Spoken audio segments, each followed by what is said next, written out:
Did it work?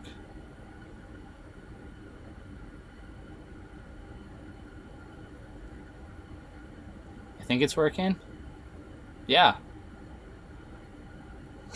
How strange. Okay. I think we might be live. Maybe, possibly. If you're here and you're in the chat, say something so I know it works. Or type something since you can't talk. Okay.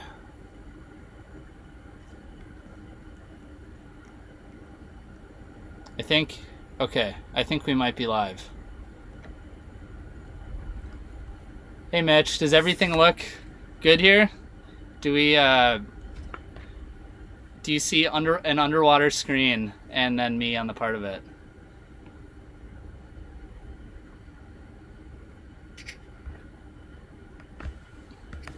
All right. Okay, so I think we're doing it. We might be doing it. If it doesn't look like we're doing it, let me know if it doesn't look like we're doing it. All right, well, that's about the weirdest way to start a video ever. So today, what we are doing is we are out ice fishing. As you can see, we're in the fish house here, and it is a nice balmy 10 degrees out, and we are in shallow-ish weeds. We're probably like 12 feet of water or so right now, and I told people I was gonna try and start this live video here, and I told y'all that I was gonna try and start it at noon, but as you can see, it's 12:35, and that was me logistically trying to figure out this whole deal. First of all, like getting the truck stuck in the snow. And also Jordan came out here too, and she just had to drop off my wallet because I forgot it, and I didn't want to not have my fishing license out here. So anyway, she got stuck too, had to get her out, and then I had to get everything set up here, and then for the life of me, I just could not get the live video to start. So anyway, we're gonna be live streaming fishing, and I got the underwater camera, let's see, right over here, as you guys can see in the background. That's on time for me. Thanks, Brett.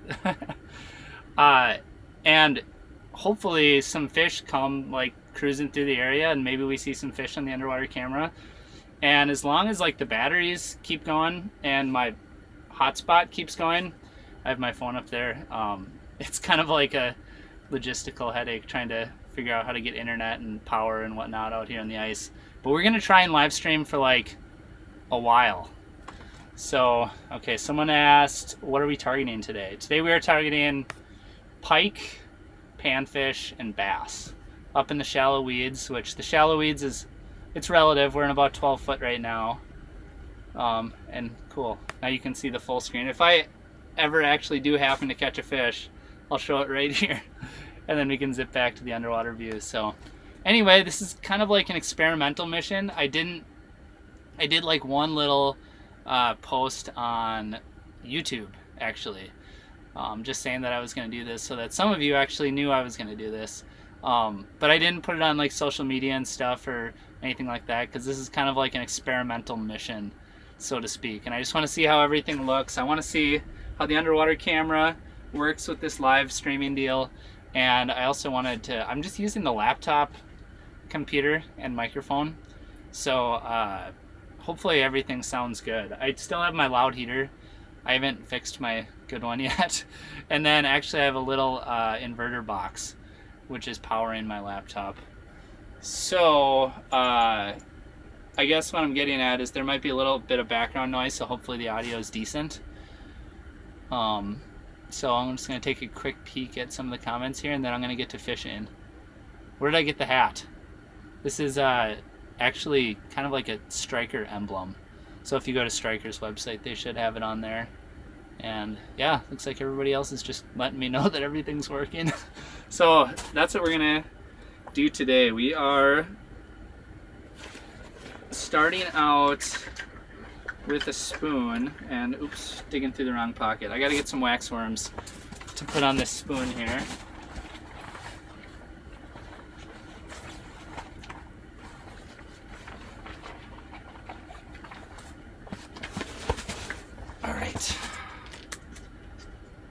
So, got some fresh waxies.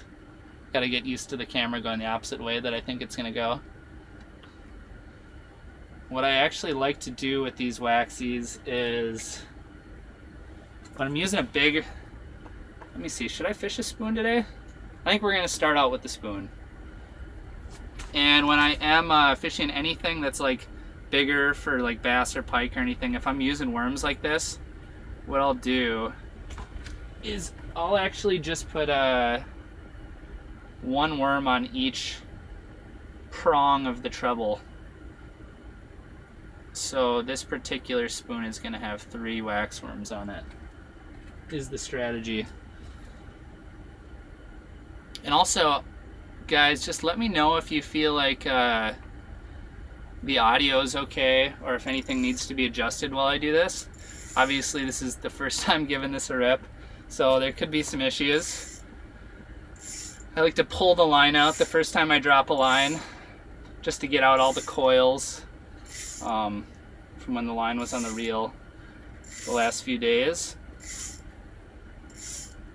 So I actually set this camera up, and everything was perfectly lined up, but now I'm not seeing it. So let's see here. Alright, so I'm on the bottom. I gotta spin the camera around, see if I can find that spoon. I thought I actually had it lined up before I started this video, but somehow it got turned all the way around. So anyway, there's the spoon. Perfect. Alright, I think we got everything. The only thing that's missing is fish. So hopefully some of those come by. So anyway, this is, I think I'm just gonna pretty much hang out. I brought a little bit of food out. I'm gonna eat that when I eventually get hungry, and interact with you guys here on the live chat. So I just wanted to kind of get all ripped and ready to go before I did that. I gotta figure out the best way to read the live chat while I'm fishing. Cause I got this like 36-inch rod, and the hole is right there, and the live chat is up here. So anyway, try not to get stuck in those weeds.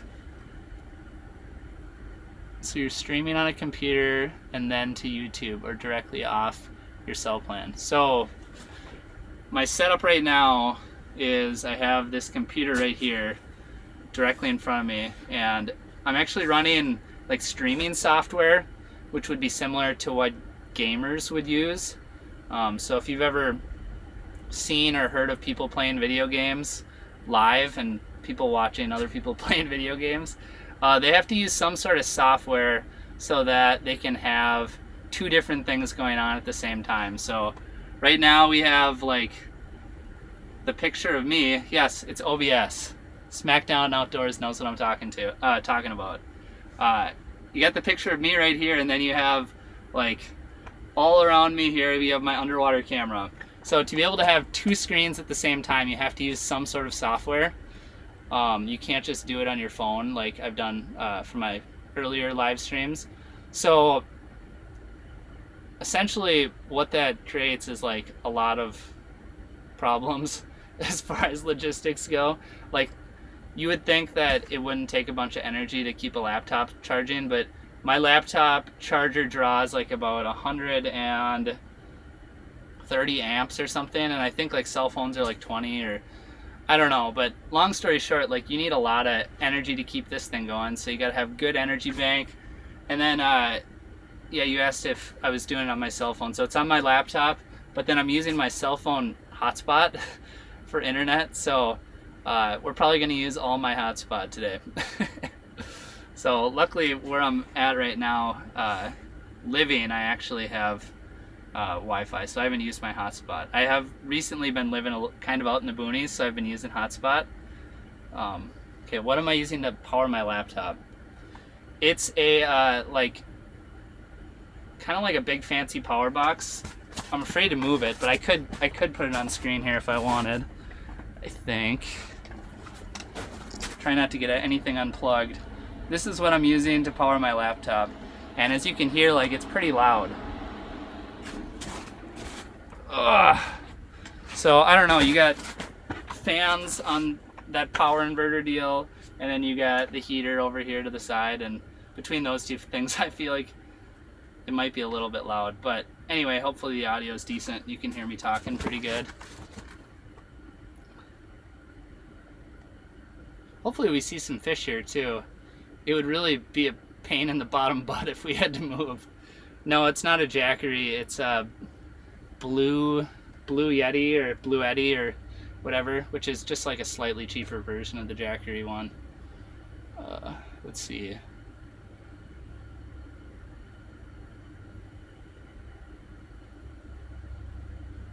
Yeah, so the underwater camera, I just have my underwater camera plugged into like an HDMI cord, which is going into basically into my laptop. It's hard to explain beyond that. There's kind of a lot of moving parts. Let's see here. Some of these comments are getting a little cut off in the software where I'm trying to look at it. Let's see if I can get this a little bit more dialed on my side here.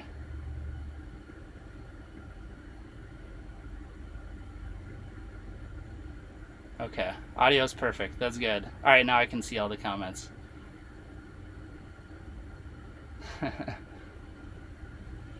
Where am I fishing? So I'm fishing on Lake X. No, I'm fishing in central Minnesota, Brainerd Lakes area, close to home. If I'm being honest, like, the fishing is not phenomenal in the Brainerd Lakes area. Brett said this is really cool and I should stop telling people how to do it. Well, it did. Honestly, this took me like, after I finished the 30-day challenge, 30-day first ice series, I don't know, I should call it by name if it has a name. I was thinking to myself, one thing I think would be really cool and I really want to do is fish live stream like this. And so I wrapped up that series at the end of December. And basically, like, I've been doing a lot of things, but one of the things I've been doing is just trying to figure out how to make this all work. So this is just something I've always wanted to do, just kind of a long form live stream of fishing. So I need to figure out how this is all going to work as far as the content. I think I'm just going to interact with you guys a lot here on the chat and just hang out, and hopefully this ends up just being something that, you know, you feel like you can like actively watch if you want to, or you can just kind of leave it in the background and just sort of hang out with me. I know that's like really common with other live streaming channels and stuff, is people will kind of just like just leave it on in the background, and if something interesting happens or if a topic that's interesting pops up, they might turn on the screen and check it out. So I don't know, I think one thing too I gotta get going, get to doing is get some music in the background here too. Would be another thing I want to do. But more than anything, I'm just hoping a fish rolls through and we don't have to move, because if we move, I don't know how we're gonna do this. But I also don't want to sit here for more than an hour without seeing anything. So let's see here. Oh, so back to where I'm fishing. I can't name the lake, I'm sorry, but it's not like a big common lake. It's not like a Mille Lacs or a Leech, or obviously it's not a Red Lake or anything like that. So just a small, moderate sized lake around Brainerd.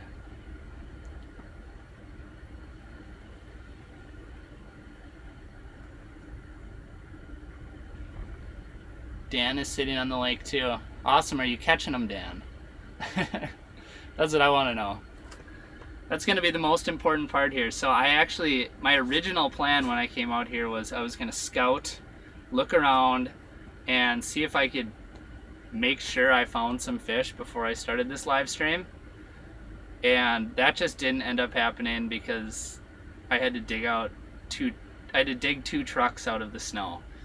So I got out here at 11, and my wife was just a few minutes behind me. She was gonna bring out my wallet, so I had my fishing license, and then she comes out here and gets stuck, and then I get stuck going to go dig her out. So I told people I was going to start streaming at noon, and basically like I got out here at 11 and then was like digging her out until noon, and myself out as well. And all of a sudden, before you knew it, you know, I was trying to figure out some of the software, and it was 12:30, and I'm like, I just got to start this thing. And if there's no fish in the first hour, I think I'm gonna like pause the stream or something, and then move, and then start back up. I think, possibly. So, anyway, that's kind of where we're at. And one thing that's just been a giant pain in the butt with these underwater cameras is one thing that I've noticed is like they keep on turning just really, really slowly. So as much as I like spin it and like straighten it out, just over time, you'll see that my spoon over here is just gonna slowly start moving towards the side of the screen. And I don't know if there's like line twist or something in the cord for the underwater camera or what the deal is, but yeah, it's kind of a pain in the butt. So occasionally you'll see me go down there and spin the underwater camera. So one walleye and just missed a pike, messing around on the phone. I can relate. The problem is you probably wouldn't have marked either of those fish if you weren't on your phone. I don't know, have any of you noticed that like when you are fishing and you're not marking anything for hours and your eyes are just like on the prize, just waiting to see something come in? Have you ever noticed that as soon as you pick up your phone is when the fish ends up coming on the screen? That is something that I've noticed. It's kind of a grind. Always run a barrel swivel. Yeah, I gotta get a barrel swivel on my underwater camera. Okay, let's see if I missed any other comments here. Let's get all caught up before I get too relaxed.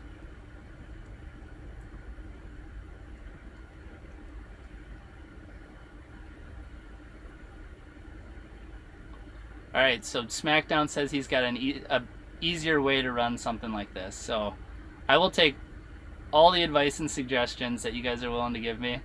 I've just kind of tried to rig all this up by myself, and it's kind of worked and kind of not. I don't know. Actually, what I have going on right now, logistically, with the different gear that I have, is actually, I think it's going to work. Like, if this is how I have to do it in the future, I'm like cool with it. The biggest thing is like with how much hotspot data I have, I won't be able to do this like very often. So internet is actually a bigger issue for me. And actually I ended up getting the Starlink internet satellite deal that is going to be really cool for a house, because we're actually going to be building a small little house out in the boonies. But I thought I just saw something.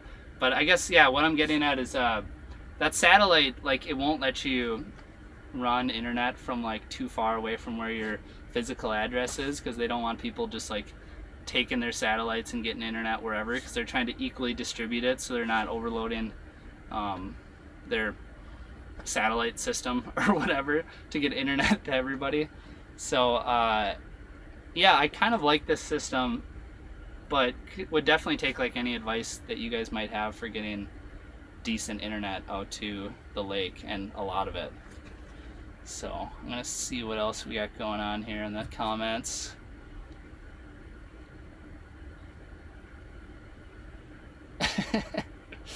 So Dan asked, Brett, where's your new videos?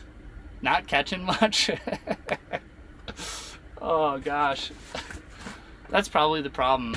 I think Brett's actually been out every single day trying to get footage.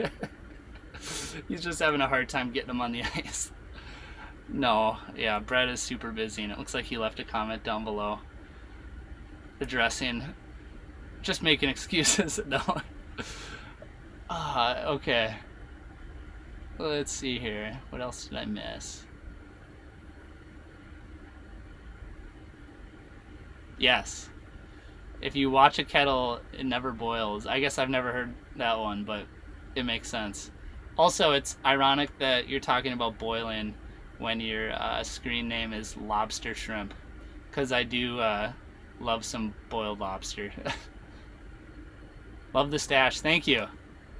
Working on it. I'm not sure it works on me, but yeah, we're rocking the stash for now, and my wife hasn't made me cut it off yet, so far so good.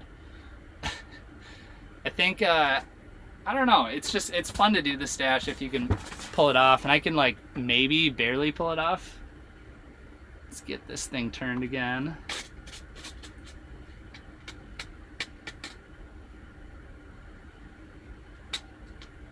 I'm not excited with the level of fish activity right now. So there's that. I'll just make that small little note. Okay. Getting windy here. How about there? Yes, it's pretty windy. So that's another potential problem we may run into. I lost my attachment. I don't know what happened to it, but my attachment for screwing in the ice anchors for the hub house that I have here, I got like the official Otter one that's super nice and works great, but I lost that attachment, so I decided I wasn't going to screw in any of the corners. So it is definitely windy today, but I do have my vehicle parked in front of the wind, but if the wind shifts, like this hub behind me might like pop into my back, so I guess that'll at least be some comedic relief. Oh yes, okay, Brett has it. I thought he had it because we used Brett's drill because my drill was over at my in-laws. I'm kind of homeless right now because we sold our home, and like I said, we're planning to build a small home. But yeah, so half my stuff is over at my in-laws, half my stuff is at my aunt's house where we're staying right now because she is in Florida, so we're renting her house. So God, I feel like I was just gonna say something. Oh yeah, I don't have this thing like staked at all. So if the wind shifts, like this whole thing might flip up and it could be an issue. So that's kind of where we're at right now.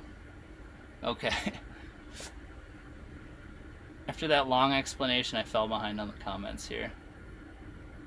Windy, cool stream. What's stream protocol are you using to send to your home PC? I don't exactly know what that means, but I'm using OBS streaming software. Been working on some other Brett's been working on some other projects. Hiring some help to free up some time to dedicate more specifically to YouTube videos.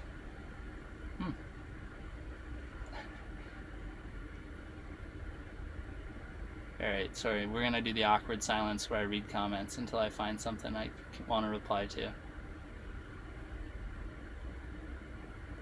Alright, so Smackdown Outdoors said to reach out because he knows a thing or two about streaming to multiple cameras. Alright, I will definitely do that. On location. Okay.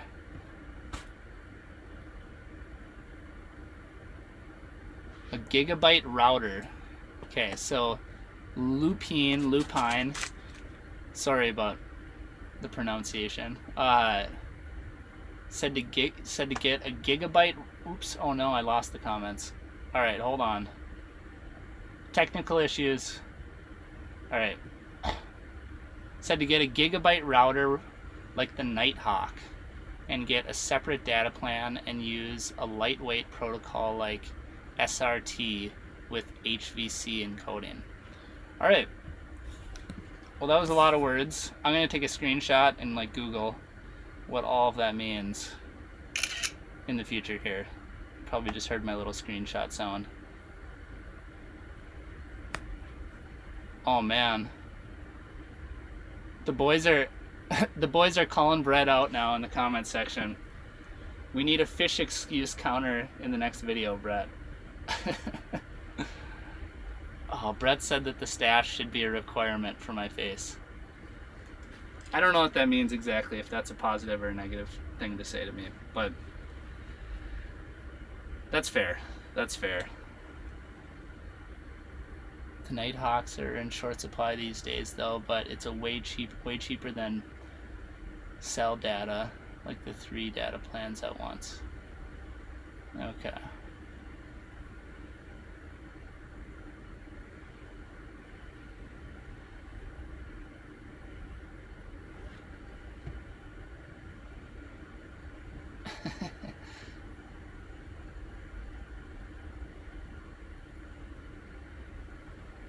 Okay, so someone asked if the fishing has been generally tough this year. So that is I would guess that the answer is probably no. You guys can comment down below. Ooh, there's a fish. Is that a sunny in the background? Or wait, is that just a spot floating around? Oh, that's just a little speck. False alarm.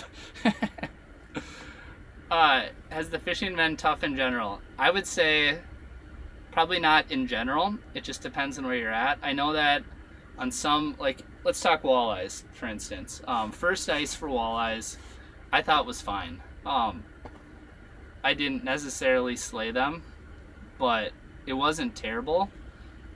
And so we've gotten into midwinter now, and like for instance, Mille Lacs Lake, it's been not great. Some people, I guess I maybe don't want to go too deep into it. I don't want people to get mad, but it's been not good on Mille Lacs. And I guess I haven't heard from a lot of other places about how the bite has been, but it's been tough there. But I would assume it's better in other places. But I really haven't been keeping my finger on the bite for a lot of these different walleye factories. I've been doing a lot more specifically. Sorry, lost my train of thought there. Oh, I've been doing like more pan fishing, more, and like shallow weed fishing and stuff. Just because I feel like when you're in the midwinter period, that just tends to be a little bit more consistent. So that's kind of my thought process with that. And I'm also noticing that I'm getting a little thirsty and my mouth is getting sticky. So I'm gonna leave for like 60 seconds and get my water out of the truck. So you guys gotta tell me if a fish comes through. Oh, we're not gonna leave yet. We're not gonna leave yet. I'm just kidding. Maybe I should pull my camera and set up a little bit higher here. I like to be able to see the bottom of the weeds. Just because, I don't know, it makes me feel like I'm actually close to something, but that bass was definitely a little bit higher. Alright, we're not leaving yet. Well, actually we might still leave because my mouth is still sticky. Oh no. Okay. Alright, here's what we're going to do. I made the decision that I'm going to move the camera up a little bit higher in the water column. So, I guess you guys can just watch me do that. That's the legendary jinx. Yes, I know it is. Okay, so let's get this thing a little bit higher. Should I point this towards me while I'm doing this? So you can awkwardly watch me pull up the underwater camera? Alright, so how high should we go? Maybe like right about, well, you guys you can't really see anything. It's kind of dark down there. This is like a pretty darn clear body of water, but it's pretty dark just based on all the ice and snow cover. So that is one thing I noticed when I came out here, is there's definitely snow cover. Given the fact that me and my wife Jordan both got stuck. So okay, we are now higher, and now it's you're not looking at my face. All right. Okay, I think this camera's better. I'm gonna spin this around, see if I can find the old spoon again. Re-find the spoon.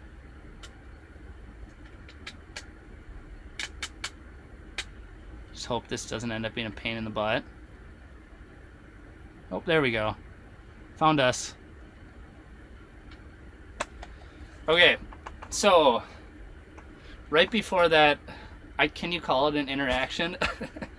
Right before that interaction, or that, right before we saw that fish, basically what I'm getting at is I was a little discouraged. I'm not gonna lie.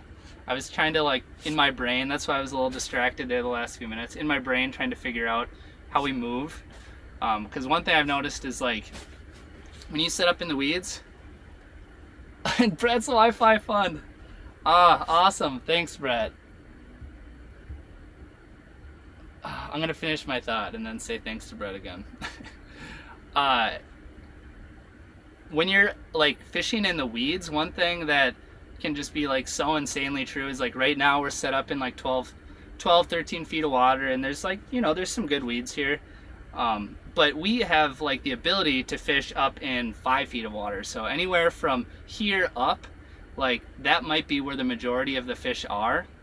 And it can also be, like, a time of day thing as well. But I was concerned there for a good amount of time that we might be in dead man's land, and we might still not be in, like, the best spot, but just to see something, in my opinion, is, like, a really good sign. That means that there's a good chance that other fish will be coming through the area at some point. So I was kind of thinking about that and feeling, like, a little not confident. But yes, thank you, Brett, for the super chat. I very much appreciate it. That will go directly towards my Wi-Fi fund. Oh man, so good. Okay, should I leave? I'm gonna leave for like 60 seconds. I need some water. Tell me if there's any fish, bass, pike, sunfish. I want to know if anything comes through. I'm gonna try and set my spoon up so it's in the water column. You guys can let me know if something steals my rod. Okay, perfect. Let that buckshot dangle right there. Be right back.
All right, we still have a rod.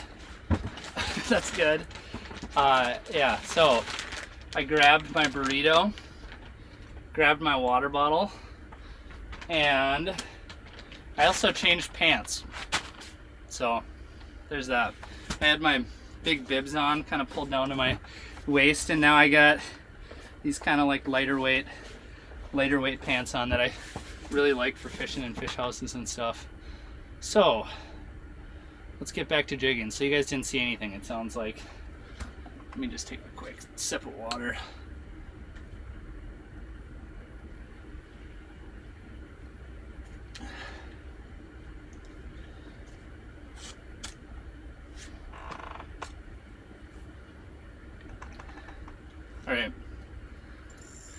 what is the underwater camera that I'm using? Right now I am using the Pursuit HD, which is, yeah, you asked if it was ST or HD. That's what I'm running. I don't know how good it looks on here. It's usually pretty clear, but overall, if you're, you know, I don't know if we're, I actually should go on my phone and check to see how this all looks, to see if it's like pretty clear. Like, does this, to you guys, does this whole stream look like it's an HD? Like, do things look fairly sharp?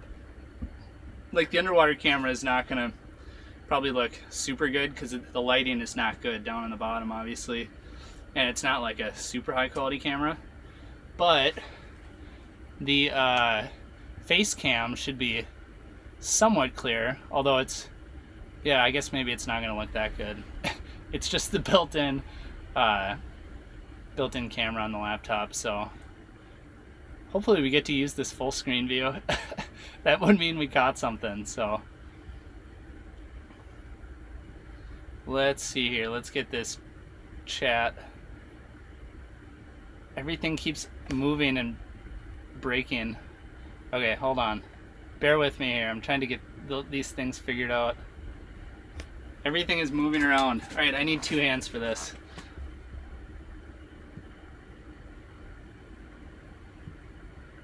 Oh no. Alright, things are just getting all janked up. You're only streaming in 720. Okay, I think that's probably fine overall. I don't think I need to be doing 1080. I actually thought this was going to be streaming in 1080 though. But 720 should look pretty good in theory. The weeds are a nice backdrop. Yes, I agree. The weeds are definitely a nice backdrop. That's why I like to be a little bit closer. And also, I think that as a general rule of thumb, you're probably going to see more like bluegills and stuff if you're closer to the weeds, which is another part of the reason why I kind of had it set up the way I did. So at least you guys would see some bluegills or something like that. So let's see if I can catch up on chat here. Where are you fishing? Adam asked. Lake X. Just kidding. Brainerd area. Kind of a moderate sized lake in the Brainerd area.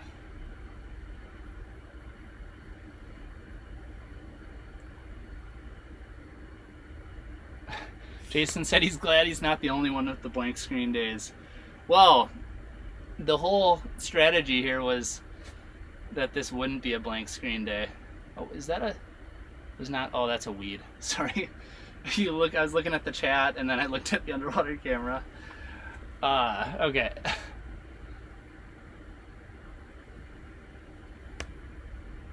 I had the same problem on Winnie. Ken got stuck on Winnie for 2 hours until he got help.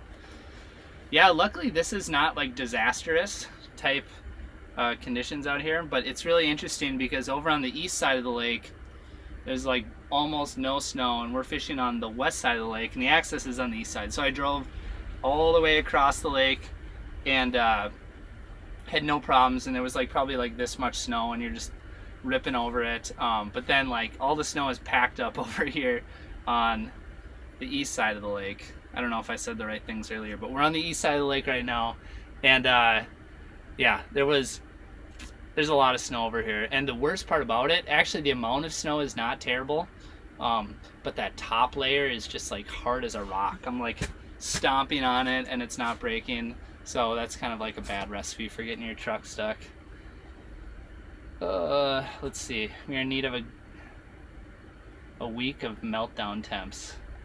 I think that's fine. It seems like a lot of the lakes around here don't have like a ton of snow. I wouldn't mind melting it, but I also don't necessarily want to create like a bunch of slush either, because with the amount of snow that we have, for the most part, I'm not really getting stuck anywhere. When I really run into issues is when it's like wet right on top of the ice underneath the snow, because then you kind of lose all your traction. So also, before it disappears, I just wanted to once again thanks Brett for the $20 super chat. $20, it'll help, but it's not gonna even get close to paying for that stupid power box I had to get. And yeah, so I actually, it was interesting because I was trying to figure out how to get good power out here, And my first thought was like, okay, I should get a big battery, and then I should get an inverter. And what's cool about that is like you can get like a lot of energy out here on the ice. And so I got it. I did exactly what it said in the YouTube video. I got the exact same battery they got, and like plugged it all in, flipped it on, and just the inverter just started smoking. So I think I broke that inverter. But anyway, I went and bought the power box, and yeah, that's kind of where that's all at. So anyway, that'll pay for 5% of that power box. But it's good because I've always wanted to have access to like higher wattage power, whether I'm fishing, ice fishing, camping, fishing, probably out on the boat. I don't know what the wattage for some of the different connections are on the boat, but just to have something where you can plug just the normal wall charger in is just always going to be super helpful in a lot of situations when you're like charging laptops like I am now, but also charging camera gear and stuff. The biggest problem is like you get those little inverters that you plug into the 12 volt charger thing on your truck, basically like the cigarette lighter, and most of those things that you plug into there just don't have enough wattage to handle things that are a little bit bigger, like a laptop and maybe even a tablet. Actually no, a tablet is definitely fine, but the laptop you run into issues. And then there's like the stuff that like people traditionally talk about, like, oh, you know, does it have enough wattage to do a toaster or a fan or anything like that. So anyway, that was kind of like a weird long-winded ramble. Okay, so most people are saying that everything looks pretty darn good, which is good. Like I feel like this doesn't have to be like super sharp and good looking, but I feel like it needs to cross like a minimum threshold to look okay.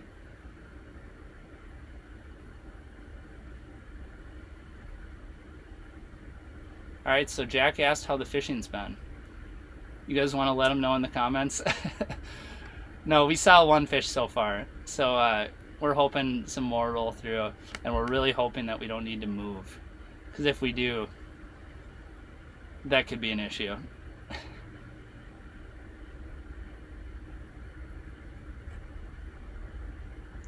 Yeah, so Jason mentioned that I've had better camera days on other broadcasts, and that is definitely true, and it's probably true for a few reasons. Number one, there's a lot of ice and snow right now, so it's kind of dark down there. Another reason is the fact that we're like probably 12 or 13 feet down, which is like not super shallow for underwater cameras. And yeah, basically like a lot of the stuff that I shoot is kind of like in that 5 to 8 foot range, where there's going to be a lot more sun penetration. Like if we rise up higher and higher, it's going to be easier to see this bait. So those are a couple of the reasons. And then it's also possible, just like, you know, when you go from the underwater camera through the cord, you know, through the receiver, blah blah blah, into the computer, and then streamed through my, I guess it's 720 internet. Once you like factor in all those things, it probably gets downgraded, the quality of it a little bit too, versus like when I'm shooting like a vlog and I'm editing it and I'm putting this stuff in there, that's gonna be like full resolution stuff, like directly from the camera, so it's just gonna look better in general. Do you have 2 holes drilled? Yes, I definitely have 2 holes drilled, and they're, just for reference, just so you guys know, they're about like this far apart, which I don't know, does that look good on the screen? It's like 2 feet probably apart, and that's how I get to right here. So how thick is the ice and how deep is the snow? The ice is probably like, I don't know, 18 inches or so, or I didn't measure it. It's plenty thick for like driving trucks on. Maybe it's 20, I don't know. It's like most of the way up my auger flighting, so it's probably a good 2 feet. That's just the roughest guess I could ever put out there. It's a good 2 feet. And like the snow varies a lot. Like on the other side of the lake, there's like probably like this much snow, but on this side of the lake, like we're like scraping the bottom of the truck with like really hard, crusty ice. So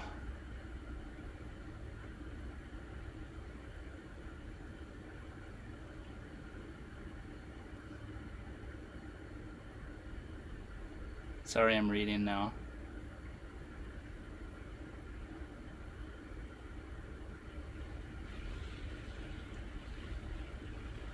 Okay, so Adam asked if I fish the Brainerd Lakes area a lot, and if so, what's the best time of year to fish there? I think is what he's asking. Yeah, I definitely fish the Brainerd area a lot because I live here, and it's nice to stay close if you can. Best time of year is kind of just like the best time of year everywhere, I would say. So you got early ice. If we're talking about ice fishing, like early ice is really good if you're going to be chasing walleyes and I guess just anything. Once you get to the middle of the season, it gets tough for a lot of stuff. And like if you're gonna go walleye fishing, like you're probably gonna drive up north or go over to Devil's Lake or something, where there's a lot more fish. But yeah, this area it gets tough midwinter for the most part. Panties can be fine. I should just say. And then late ice can be good for panfish because that's all you can legally fish for. And aside from that, we have spring. Spring is like really good around here. There's a lot of fun things to fish for. Midsummer can be really good for a lot of things. Walleye fishing can get kind of tough, especially on some of the stocked lakes that are local around here. But walleye fishing will like really pick back up in fall once the temperatures start to drop a little bit. But during that midsummer period, like you can catch a lot of bass if you're into that. So that's, if there's anything like this area is super good for, I would say is like there's a lot of really good bass fishing opportunities. And I don't do that as much as I used to. I used to fish bass all the time, but now I do a lot more, I guess just multi-species. I still chase bass though. So I'm not gonna pretend like I don't fish bass anymore. But yeah, that's kind of what the Brainerd area is like. Back channels. Okay, let's see.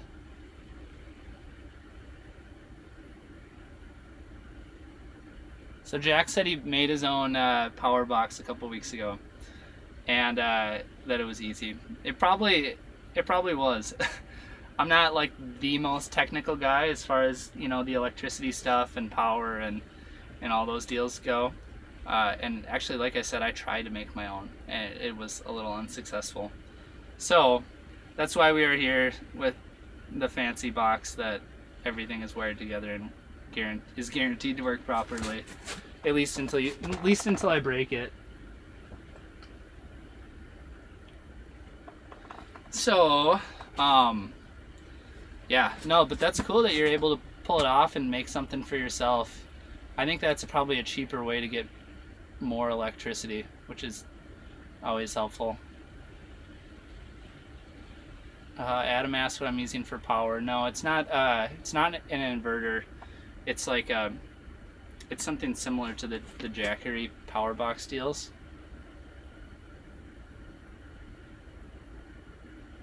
Okay. How long can I run my computer off the power box? That is the purpose of this particular exercise. So this is my first time doing this live stream deal, and basically the strategy is like I'm going to be trying to do this for a long time this afternoon, as long as my batteries will allow. So I don't know how long it's been going now, 20 minutes, 30 minutes. I can't see the counter. You guys actually might be able to see it. And I've got it plugged in, and the only thing I have plugged into my box is the computer.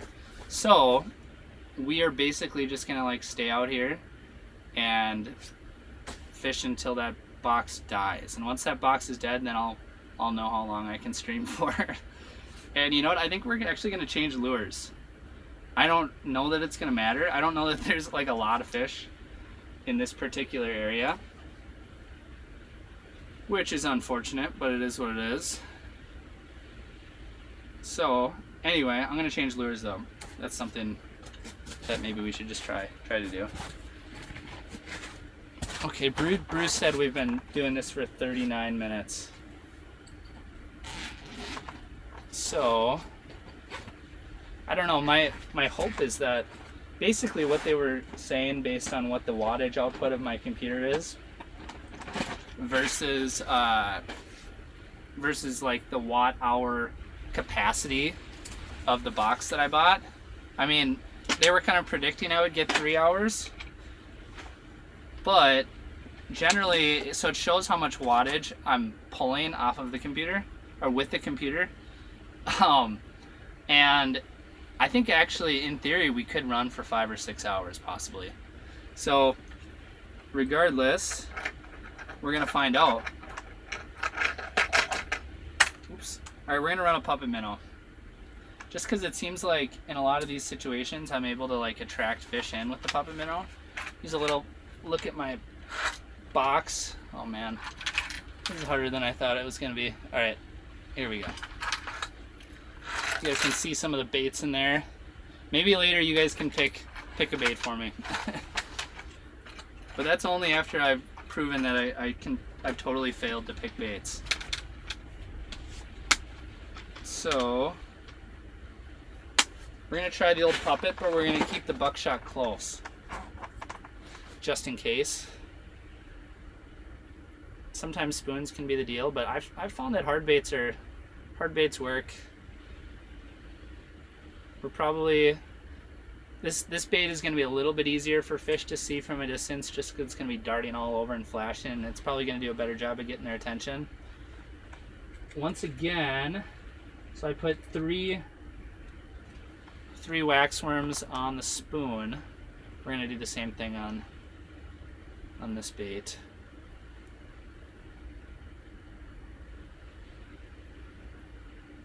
So I have to decide if awkward silence is okay.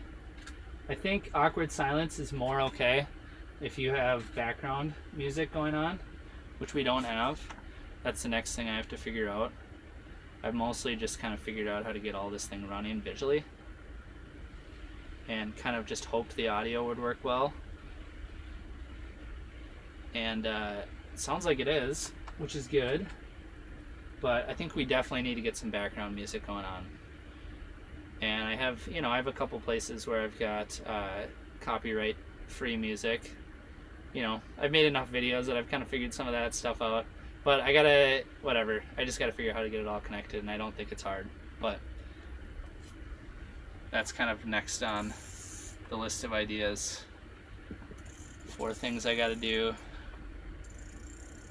How many subscribers did I add during the fishing challenge? So not like a ton, I think it was like maybe 1,500, which is, I guess it's kind of a lot. But it's not like an insane amount for a 1 month period, 30 video period. Although that number might be a little different because there's still people watching some of the videos that we put out then.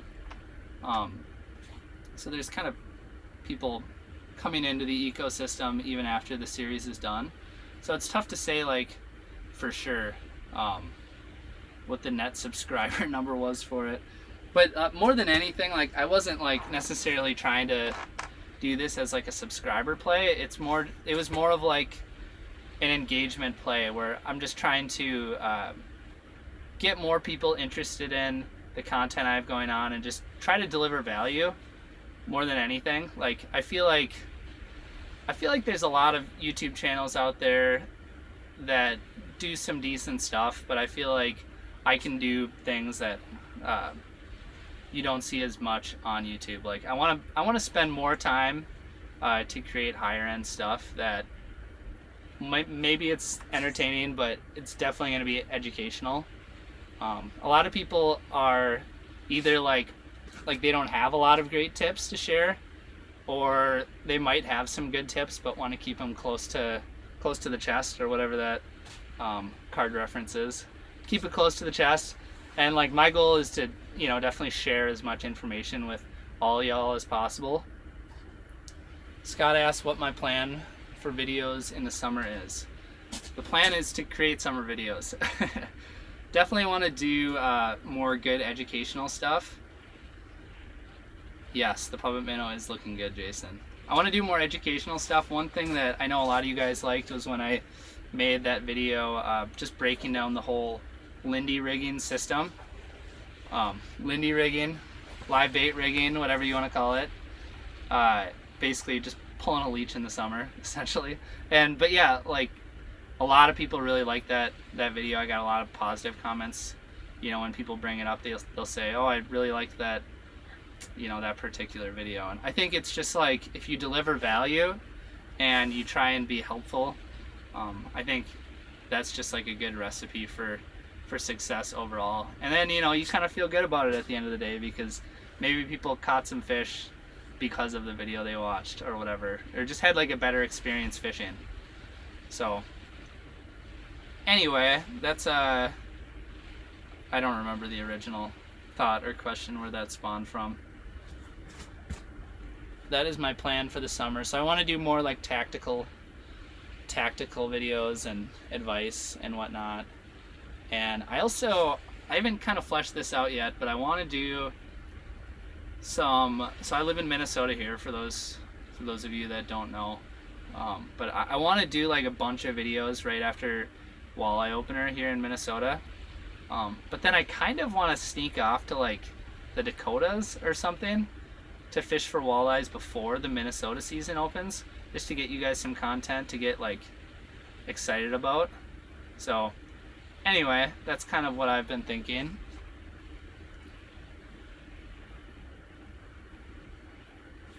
Thank you for doing this. Yes, I'm having a lot of fun. I don't even have the screen that I'm looking at doesn't show me how many people are watching, but hopefully a number of you guys are watching and enjoying this, guys and gals, or whoever's watching. All right, peeking through the comments, so we're gonna have some awkward silence again. Alexa, play Get Low by Little John, says Brett. I think we're gonna get struck with the MDMA or whatever that acronym is. The copyright music. I think Little John has got his music copyrighted. All right, it sounds like 70 people are here. That's cool. Thanks, Jack. Ooh, here we go. All right.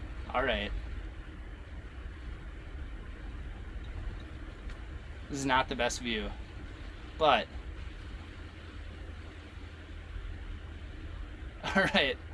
That was a super awkward angle for that fish to come in. And maybe I didn't shake it enough when it came in. I kind of dead sticked it a little bit. But that's good. We got fish coming in. All right, I'm pumped. I don't have to move. So that one also came in super high too. So it makes me wonder, like, should we raise this camera even higher? The thing is, like, if you're fishing with a flasher, you're super flexible, because whatever, like a fish comes in, you start working it upwards, and that's awesome, right? Like that's kind of like a natural way for fish to feed, is upwards and grabbing it.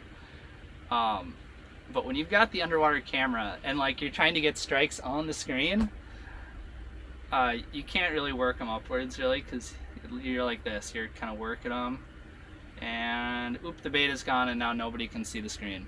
So yeah, anyway, another fish came through. All right, I've decided we're not moving. So we've been fishing for, okay, someone said 39 minutes, like 10 minutes ago. So I would say with that in mind, so that's 50-ish minutes and we've seen 2 fish. Well, I guess I can maybe give you guys some advice while I'm pondering this. My advice would be, like, it just depends. People want to know, like, how long should you stay on a spot? Like, should I stay or should I go? And for this particular lake, 2 fish in 50 minutes to see 2 of them. Okay, we're at an hour now. Okay, 2 fish in an hour. I would not probably stay in this exact hole, even though I have my camera set up. Like, if I didn't have everything set up, I would move. But I wouldn't move far. I would probably move to a different depth range. So right now we're in like 13 feet, and I would probably move up to like 8 or something. So there's kind of like a little hole over here right next to me. I would move in that direction, scoot up a little bit higher. And actually it's interesting because these fish are coming a little bit higher off the bottom. I could theorize potentially that those fish are kind of sliding off that shallower water and kind of staying up higher in the water column as they're kind of scoping things out over the deeper water. So anyway, with that in mind, I think I'm going to move that camera up again before I forget. So I'm going to do that right now. And actually I'm going to scan around a little bit too, just to see if there's any fish floating around. That is one of the benefits of playing with the camera. Sometimes you adjust it a little bit. And let's point this at me again, just so you can awkwardly watch me adjust the camera. And actually I'm going to reel this up a little bit higher just for reference so I know how high it is. Let's do like, I'll put this right here. And now you can't see. I'll put a little bit lower. I want this puppet minnow to be probably like right at the bottom of the screen, I think. Right about there. Okay, now when I pull this up, I want it to be at the bottom of the screen. I didn't see any Facebook post about barotrauma. What did the Facebook post say? All right, let's lift this up. I think that fish came in probably right around, let's spin it, see if I can see my bait is here.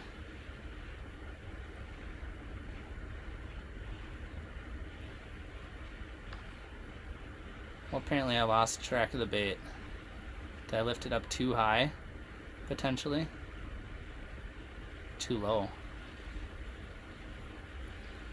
Alright, so you guys get to see firsthand the struggle bus of finding your bait with the underwater cam. Oop, there it is.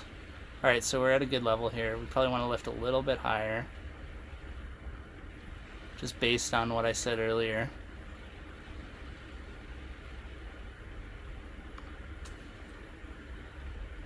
Okay. Get this tied back up on here so it doesn't slip. Okay. Got the camera set up again. I'm just going to start jigging here so I can find it. There we go. Ooh, was that a fish over there in the distance? Oh no, that's not a fish. It's just a little particulate. There's particulates floating around, getting me excited. It seems like it's not quite as clear now up here for some reason.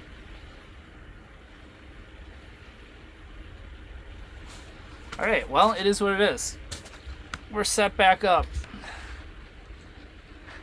Get that right about there, I think. Yes, okay, that's good. Although I think I gotta move the camera now to right about there. Alright. I feel like I got a million comments behind now.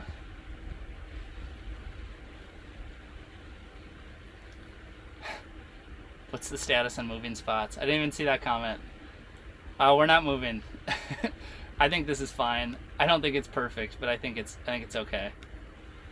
Too much risk of a copyright hit.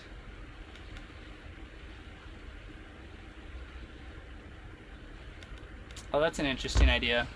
Suggestion for viewers to recommend songs or request songs. Yeah, I don't exactly know how that would work, but that could be something that I can look into. I'm definitely like gonna try and figure out some music stuff here. So I don't know when the next time I'm gonna be doing this is. It's definitely not gonna be tomorrow. So sometime next week. But I also probably got to get some work done between before I can do this again. So as fun as this is, like, I don't think it's necessarily paying the bills per se, but it's cool. Like, I want to do more of this for sure in the future. Come to Wisconsin on the Fox River before Minnesota opener. Yeah, that's a cool idea. I know that some people go over there and have success, and it's kind of like a place where some Minnesotans go just to kind of whet their appetite before the season starts over here. I think it's darker up here. What do you guys think? Do you guys think it's kind of like foggy a little higher up here where we're at right now? I can't see the bait quite as well, and I think that's I don't know, I've seen that before where it can be kind of foggy. All right, I'm gonna catch up on the comments here, make sure I didn't miss anything important. All right. Hunker down and eat burritos. That's the plan.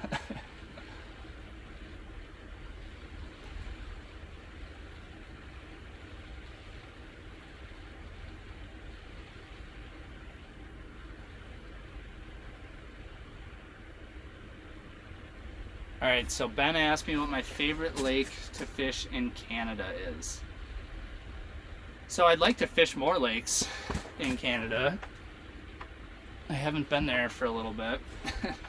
But I think my favorite so far, is my camera moving around, or is that, sometimes when like a fish is close by, they'll be kicking and moving water and the camera will start to rock. I think my favorite fishing experience in Canada has been going on Reed Lake, which is like way up in northern Manitoba. And what's cool about that particular bite was like we were chasing lake trout, big giant burbot, and then like shallow bay tip ups for pike. And yeah, that was really cool. Obviously I like Lake of the Woods a lot, fished that quite a bit up on the Canadian side. Yeah, it seems like there's stuff floating around up here a little bit higher. I don't know if that's good or bad. So Ben said I need a smaller jig rigged up for panfish too. I actually do have one of those, just in case I mark something. I can reel up real quick, drop the little jig down. Bruce asked, still no Buddy Flex heater. You know what? It's just one of those deals. I'm just like, it's just one thing after another for me where I'm just like so stinking busy. I'm running all over the place, and it seems like I'm like over here shooting this, or I have to spend all day editing these videos, or I have like a big family get together. I just haven't had enough time to like sit down in the garage and figure out what the issue is with it. But I want to, because it's a lot quieter than the big Sunflower over there. So I guess what the heck was I getting at there? Yeah. Oh, I think it's just the hose. I could be wrong. I'm really not an expert, but it's something I got to figure out.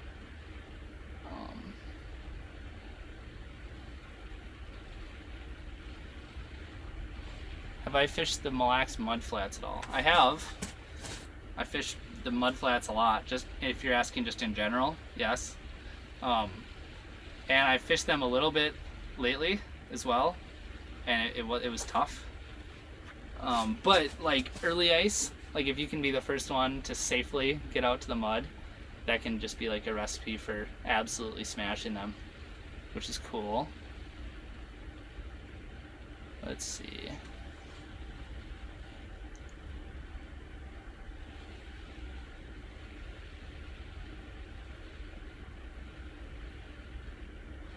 Okay, so sounds like there was a post on Facebook talking about barotrauma and like if it's okay to release fish from deep water, and like a lot of people were saying it's fine. It's usually not fine if it's super deep water. Just so you guys know, like fish that are able to belch out oxygen out of their swim bladder, like they'll be fine in a lot of cases, you know, whether that's like lake trout or fish like that. But like walleyes and bass and panfish and stuff, that like is what 99% of people are targeting, they can definitely suffer barotrauma. That can be for sure an issue. So you have like walleyes, for instance. I think like the safe release limit is right around 30 or 28 feet or so, and for panfish, I think it's a little bit closer to like low 20s would be my call. So if you're gonna fish for fish deep, like just eat them, you know. That's kind of my thought process with it. And whatever, like if a couple fish die from releasing from deep water, I don't think that's the end of the world, but typically I think we're gonna try to avoid that if we can, you know. So anyway, that's kind of my thought process with that. And like, yeah, it's definitely a bummer if people don't believe that, but I mean, it's definitely true. So I've definitely spent plenty of time, you know, fishing in deep water. Sorry, just reading ahead in the comments there. Fishing in deep water, and like people are releasing the small crappies that they don't want to eat or whatever and letting them go, and then like they think it's fine, the fish swam away, and then the snow melts in spring and you'll see like 100 crappies stuck up on the bottom side of the ice because they went down, they kicked down, and then because they weren't able to regulate their air bladder, they just kind of float right back up to the surface and struggle until they eventually run out of energy. And anyway, so that's yeah, that's something to keep in mind.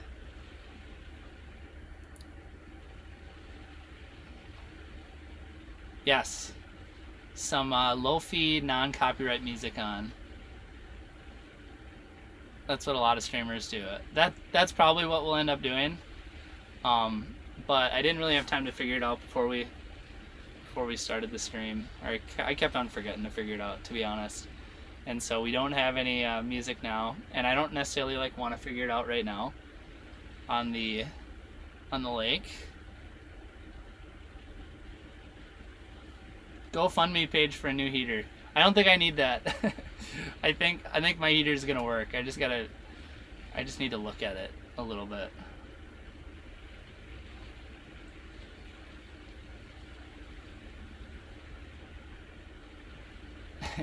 That's what I've been doing the last 30 days, is growing out the mustache. That's right. That's why I've been quiet on the YouTubes.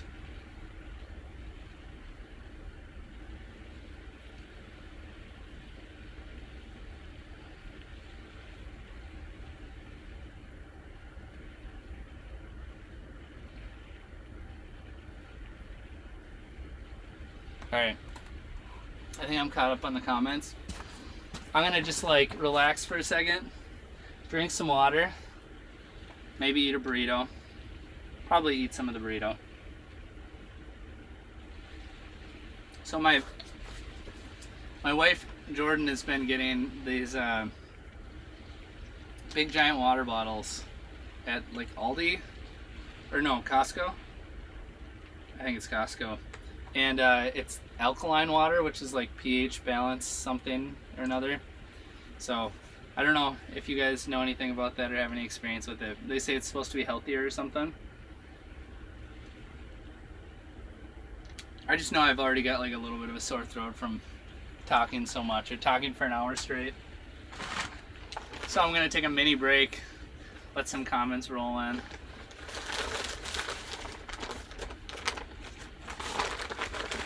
The mustache makes me look like the younger brother of Ryan Callahan from Meat Eaters.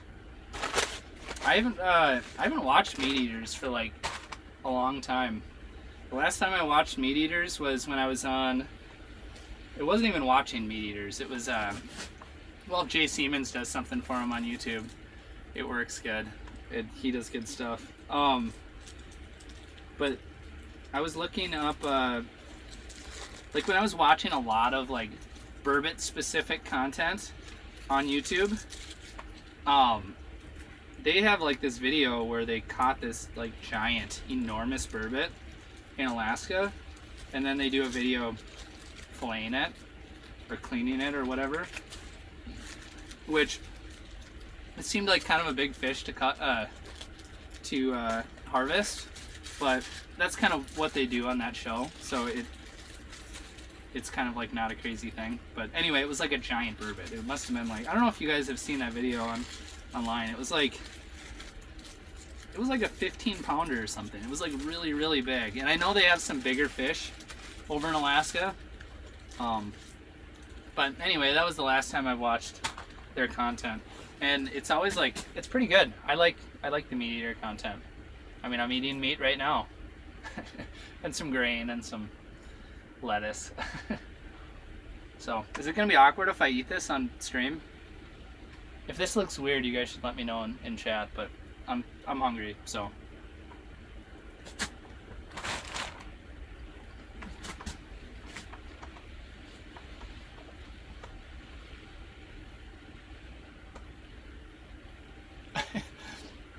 My wife just hopped into the comment section and said, "Hi, I forgot you were going live." Even though she was just out here on the ice with me a little over an hour ago. So anyway, the wife has joined the chat. Cody said I can eat. Okay, good to know.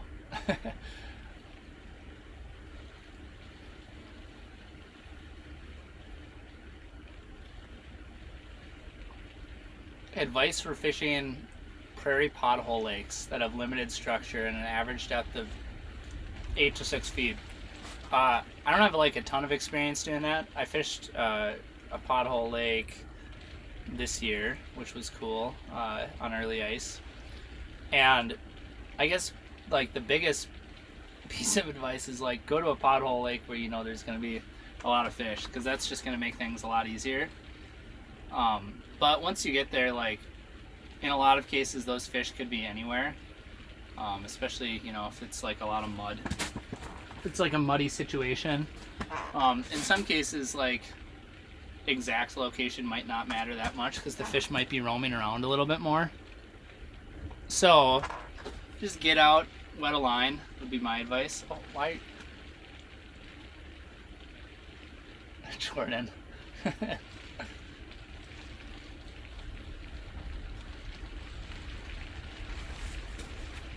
Ooh.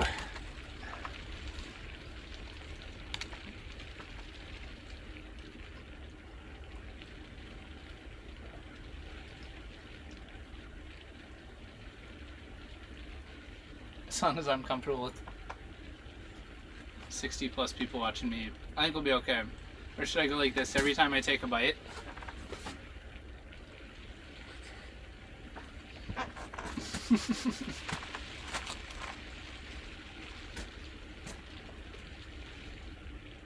There's a lot of things I'm comfortable with, and eating is definitely one of them.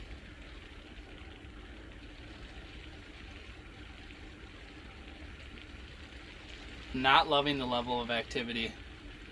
Also, we had like, since I got here, we have experienced like a serious pressure change. So it was mostly blue skies when I drove out here and got set up, and by the time I had this stream started, the skies were still blue. But then when I went over and grabbed my burrito and my water out of the truck and a fresh pair of pants, oh yeah, it's like snowing. It's like almost whiteout conditions right now. So I guess there's that.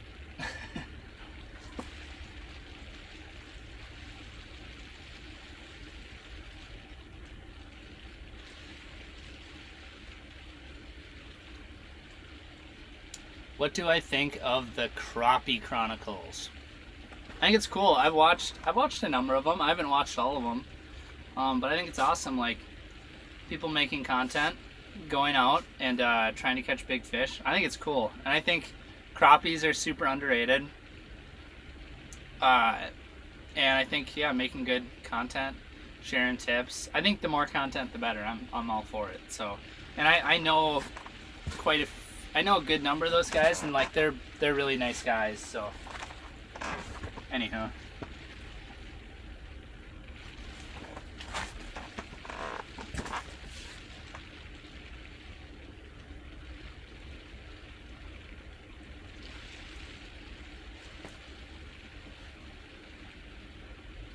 Also, I'm not using the weather change as an excuse. I'm just noting that the weather has changed. The only reason why I might use it as a little bit of an excuse is the fact that, I mean, I can actually hear the snow hitting the house. Like it kind of sounds like rain, and I don't like necessarily want to move. So yeah, I think it would probably be fine in a normal situation. Throw on my jacket, zip up my bibs, and whatever, scoot up like 100 feet that direction or whatever it is. But with the laptop and all the extra chargers and cameras, and I guess I could maybe put it all on a sled. If we don't catch anything by 2:30, maybe I'll go in my truck, load all this whole setup right here into my sled, and then you guys can like awkwardly watch me try and scoot this whole setup like 50 feet that way or something. So I think that'll be the plan. Also, for some reason I just have less confidence higher up in the water column like this, where it just appears to be a little bit muddier. So, and now I just burped on stream. So I'm gonna drop it back down right now after I take a quick bite of my burrito.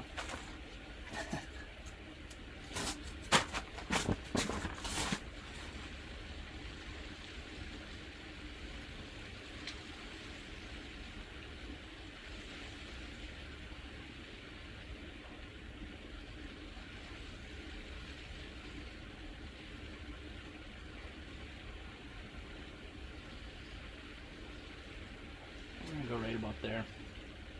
I don't know why, it just seems like it's a confidence thing.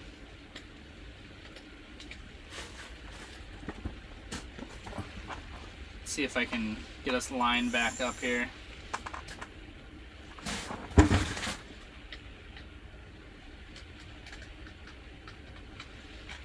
Spin it around until you see something. There we go. Okay, I think for sure it's clearer down there, down here. I don't know what you guys think, but this looks like it's a lot clearer, and I think that's just better. I think it's possible if you're a little bit higher and it's kind of foggy like that, that's just not going to be as great. So anyway, this is where we're fishing now. I've decided. Lower again.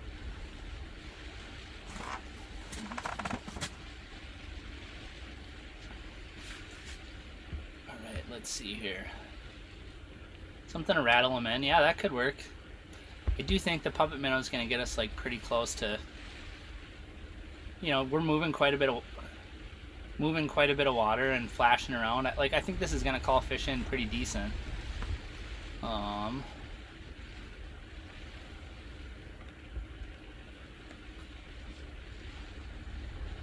What?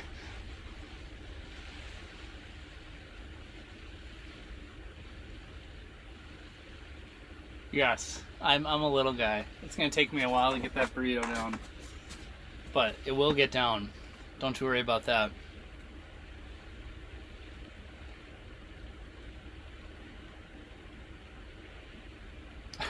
I feel like I'm really falling behind here, but I feel like I'm getting ripped on in the comments section. It takes some energy to change lures. It is a lot of work.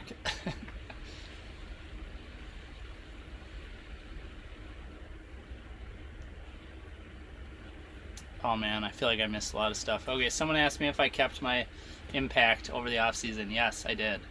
It's not easy to get boats, and instead of trying to like figure all that out again this year, I just kept my impact through the season here.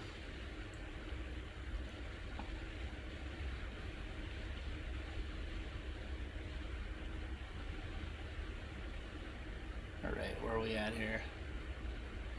Sorry, awkwardly reading the comments again.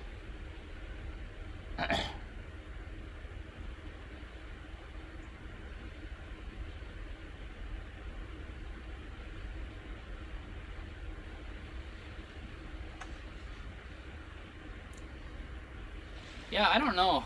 Clint said he's sorry about the pressure change. I'm not like necessarily bummed out about the pressure change. I think in some cases, changing pressure can actually be like a trigger for the fish to go on the feed.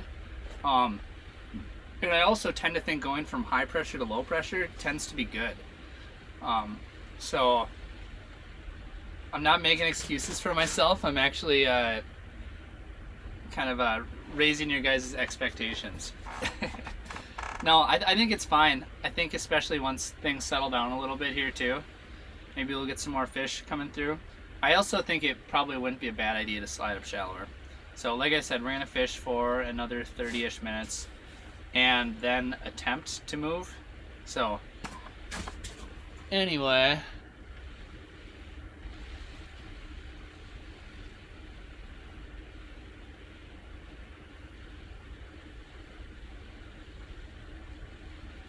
hope you have a few fish in the freezer for supper. I don't need fish in the freezer. I got burritos.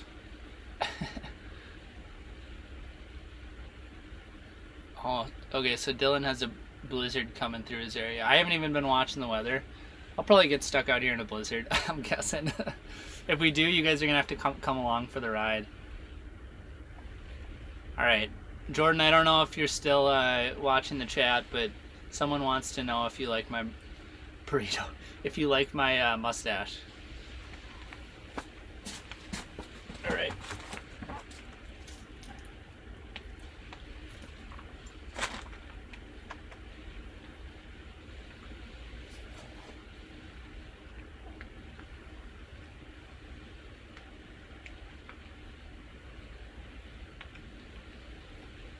So Ryan asked, he lives in the Metro, West Metro, and he wants to target burbot.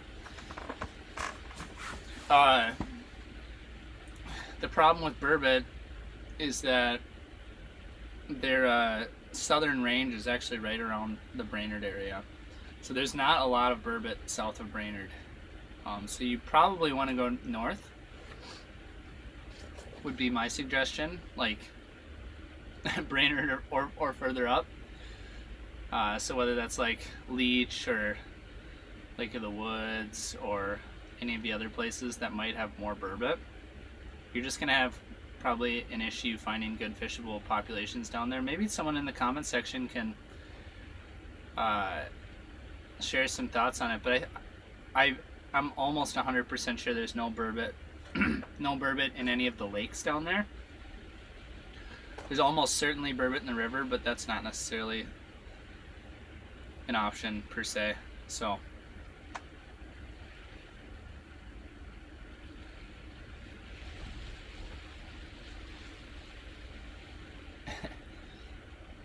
all right, well, it's good to know that some of you are willing to save me if I get stuck out here. I should be fine. I should get chains for my Suburban too.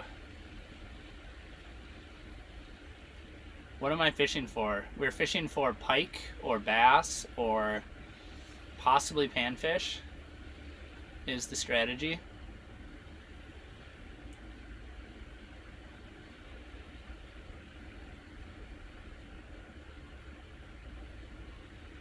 Yeah, Leech Lake is kind of like notorious for being a great burboting lake. With that being said, there's been a lot of burbot harvested out of Leech Lake. So it might not be like the best of the best burbot lake anymore, but it's still a good option. So I'm gonna go clicking around here. I want to see if I can see some things.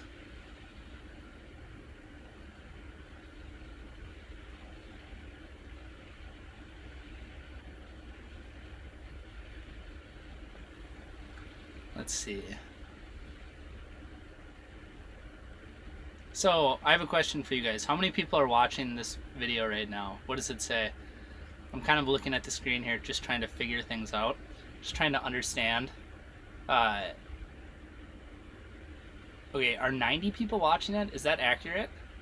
Let me know if that's accurate. I'm just trying to understand how this is all working. So it looks like I have a little graph here I can look at. I can look at. So okay, cool. Thanks for letting me know.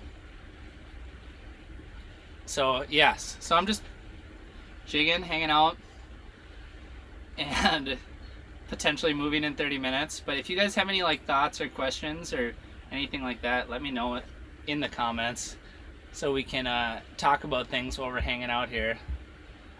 So Leech Lake, Cass Lake, Bemidji area, we catch some around Brainerd, but it's fewer numbers and there are only a handful of lakes with a fishable population. Yes, thank you, Brett. That would be like a good summary if you're in the metro area and you want to chase burbot, like that's kind of like what you're looking at specifically as far as a moderate amount of travel. And yes, like Lake of the Woods has the biggest burbot, but I don't know like people that are necessarily targeting them per se and finding them and catching a bunch of them. I know that you catch them like after hours, and like there's some smaller ones and some moderate sized ones, and you know it's kind of like just Lake of the Woods walleyes even down in that southern basin at least, where there's just like a lot of really small fish, but then like every once in a while you might catch like a 31 incher, you know, so it's all kind of interesting and relative from that standpoint. But yeah, what Brett said, Target Walleye, Mr. Target Walleye, said in the chat there is like probably your best situation as far as burbot stuff goes. So, have I ever been to Montana? I have been to Montana, but I've never fished in Montana. So I went to Montana when I was really young on like a little family trip, and I think we went through the Badlands on our way over there, and it was just kind of like a Rocky Mountain tour. I think we dipped down into Wyoming for a little bit, but it was like one of the rare family trips where we didn't actually wet a line. I think we even brought some rods and like maybe made a couple casts into some rivers, but never like actually seriously targeted fish per se. Winnie has some good burbot too. Yeah, I guess I haven't heard a ton about the populations on Winnie, but I mean I think a lot of those lakes in that area, that's kind of like the burbot like mecca. So yes. Do I hunt deer? Asked Scott. I used to hunt more deer. I had a buddy in high school and his family was super into deer hunting, and I would go to deer camp with those guys, and it was fun. It was super cool, and you sit in the stand, you hang out, just you and your thoughts. This was before this was like about the age where we were maybe starting to get cell phones, so we'd like be texting, and it wasn't like a fancy touch screen where you can just touch all the letters. You had to like punch like the letter 3, or excuse me, you had to punch the number 3 like 3 times to get the letter E, whatever. So like maybe you text some friends while you're out there, but why am I talking about that? Anyway, yes, I used to deer hunt more, but I don't deer hunt a ton anymore. I do a lot more fall fishing now, is kind of how it plays out. Have you hear any good areas in northeast South Dakota glacial lakes currently? I haven't heard any current reports. I've been there, and it's a cool area. Like there's some really good fishing to be had. Like we were there in spring one year and just caught like a million like nice, 20-ish inch walleye on jerk baits, and it's like the craziest bite ever. Like if you're in Minnesota, that would have been just wild. So there's some good fishing over there for sure. I don't really know about like best lakes or anything like that right now, so gotta try for some trout. Yes, trout can be cool. Trout can be a little finicky. They're pretty high pressured here in the Brainerd area, Crosby, and I can definitely hear that snow coming down hardcore. I did it once this year. We caught one, so it wasn't great. Whoa! No, I missed him. All right, I got too distracted by the snow, and all right. So you guys are gonna have to tell me. I wasn't even looking at the screen. Was that a pike? Because that thing came in at about 1,000 miles an hour. I'm gonna drop it back down. I actually only have one wax worm on there still, but if it's a pike and he's still in the area, then that's probably still gonna be okay. Yeah, tell me what happened there, guys, because I like looked away for 2 seconds. You know what I should have did? I should bust out my cell phone and I should start texting people. Then we could really get some, we could get some action, get some more fish in. So, okay, pike. You said it was a pike. So, I missed it. Did it come in from the camera side? Looks to be a hammer handle. Yeah, that's okay. I'm okay with the hammer handles. I'll take anything right now. We need something to get warmed up. Seriously though, I've been staring at this screen the whole time, and then a stupid pike comes in at 1,000 miles an hour and drills it. He just came firing off the screen. Okay, what direction though? Did he come from, like, towards us, like behind the camera, or did he come in from the side? I'm actually kind of interested because I want to know if he came up from shallow water. Top down. Does that mean he like came down? Like he was higher in the water column? I came flying in from the top left corner up high. Okay. So up high again. So I don't know, maybe we should start jigging higher again. I just a little bit less confidence up there. But also you gotta do what you gotta do, right? So, okay, cool. That was fun. From behind the camera. Okay, so that was coming up in out of that shallower water. My battery's about to go dead. Oh, you're probably looking at that battery indicator on the screen there. That is indicating that the battery is being charged on the underwater camera. So we should be good. So far so good. He was high, then came down. Okay.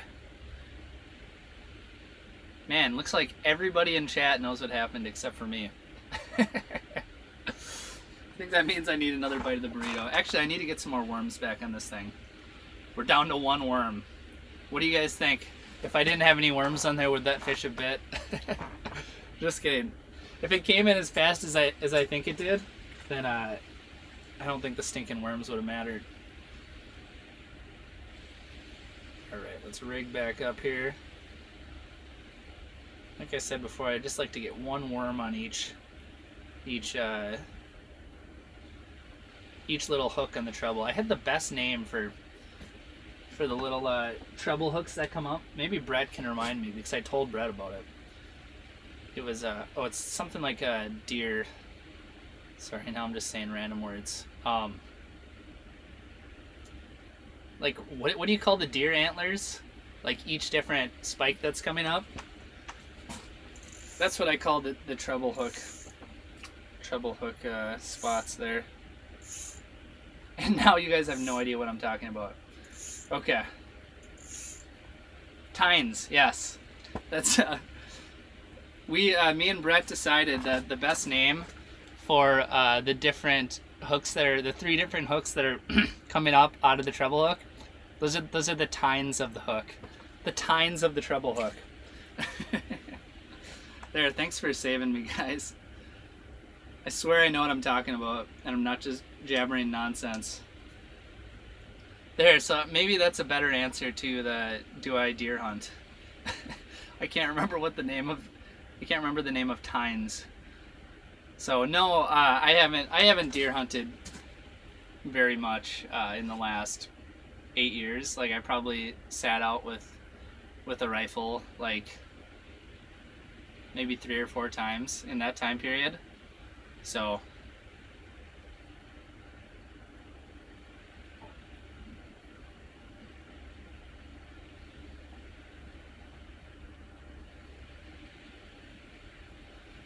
alright, time for another bite of the burrito. I'm gonna announce every time I eat my burrito.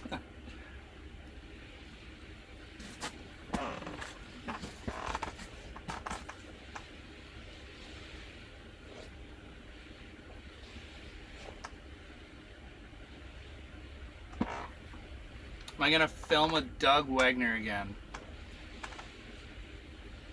Well, Doug won't return any of my calls, so I'm just kidding. I've still been in contact with Doug, but we haven't fished for a long time. God, when's the last time I fished with Doug? With Dougie Styles. Was it... Oh, maybe it was ice fishing in Mille Lacs, possibly. What's in your burrito? Do you guys really want to know what's in my burrito? Alright, before I get onto that, I gotta finish the Doug topic. I would like to fish with Doug again. Doug, if you're listening, let's go fishing again sometime soon. He's been like a busybody up there in Canada, fishing for lake trout like all the time. He got a fancy new snowmobile. He's an all-around ice fisherman now. I know when I first met him, he was not big on ice fishing. He definitely did it, but I think he's getting more into it. I think those Lakers are keeping him excited. The musky fishing guys, they gotta have a little bit more excitement than just softly jigging a spoon for walleyes or panfish. So, yeah, Mille Lacs Mud Flats. That wasn't last year that I fished with him. It might have been the year before out there. But yeah, I think Mille Lacs was the last time I fished with Doug. Doug is awesome. He's a really good angler, and he makes some fun videos too. If you like musky fishing, head over to his YouTube channel because he makes some good musky fishing content. So, and I feel like muskies, it's almost like saltwater, where like there's a lot of people who are into musky fishing that don't even musky fish, because it's a lot of work and it's hard to catch fish, and you can fish all summer and like not catch anything. But it's kind of like saltwater where it's like aspirational. People who don't musky fish will still watch musky content, kind of like saltwater. So, does it seem like it got darker down there to you guys? I don't know what the heck happened, but it seems like it's darker down there. Nick said he's a musky nut and he loves jigging spoons for walleyes. Alright, that's fair. I like kind of doing everything, including chasing muskies. So, but yeah, walleyes have kind of piqued my interest more in the last 4-ish years or so. I think they're fun. They're cool. And there's something like... So Uncle Al, people always ask Uncle Al why he likes chasing walleyes so much. And because he fishes for a lot of everything. And his answer is always like, I love the challenge. And I agree with that. Like, you go out on a lake that, maybe a stocked walleye lake during the summer, and you catch like 3 fish, like you killed it. There might be a lot of fish down there. It's tough to get them to bite, or maybe they're tough to find, or whatever it is. It's not easy, right? Like, bass fishing can be easy. It's not always easy, but it can be pretty easy to catch bass, especially during the midsummer months when like walleyes and other species get a lot tougher to catch. So yeah, I love the challenge of walleye fishing, and it's kind of similar to muskies in that regard. So anyway, what's in the burrito? Alright, I'll tell you guys what's in the burrito. I have steak in the burrito, rice, pinto beans, lettuce, and cheese, and corn. That's my go-to burrito mix. What tent am I fishing in? This is the Otter Lodge, and this is the model that has like the zip open door, the no trip door, or whatever they call it. And that's really nice. I've been loving that versus like reaching your foot over the little corner zips. Like, I have a corner zip right here behind me, but on the opposite corner there's a door. So that's the tent I've been using. Actually, you know what I should do? I should show you guys it. Just super quick. I'll spin the camera just so you guys can see what I'm talking about super quickly here. This is the door. It goes up here all the way down to the floor. And so basically, you just zip it open, and there you go. And now I'm gonna be soaking wet from snow. Yeah, as you guys can see, it's kind of white out there. There's the shoreline. Like, we're actually pretty close to shore, and you cannot see that at all. So I don't know. It is what it is. Hopefully we don't get stranded out here. And you just zip it back down. And I've been a fan of this particular style door clubhouse situation. So let's bump this puppy back down here. It got a little bit cold when I opened that door like that.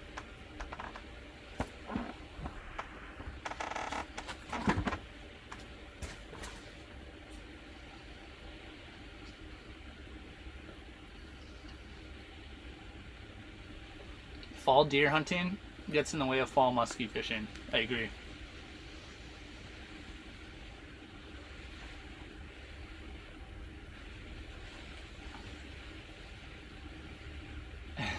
Dwayne said me and Troy should ice fish together. Troy does not do like a ton of ice fishing. I don't know that he's super big on it. But I would totally be down to ice fish with Troy if he came back. He came back to Minnesota for a couple of weeks. I'd get him out here, and I think he would definitely do it. So yeah, maybe we'll have to do that sometime. Let's catch up here on some of the chat. Snow is heavy up there too. Yeah, it's looking like a blizzard. So hopefully we don't get stuck out here.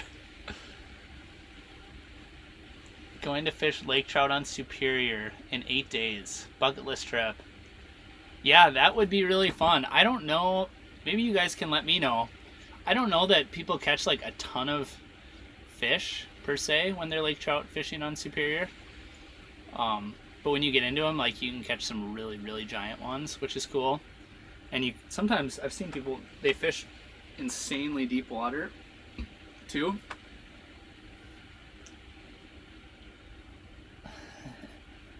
Yeah, it is darker now. So you guys agree? I think it's because we just got to hit all this snow roll in. Uh-oh. All right, there we go.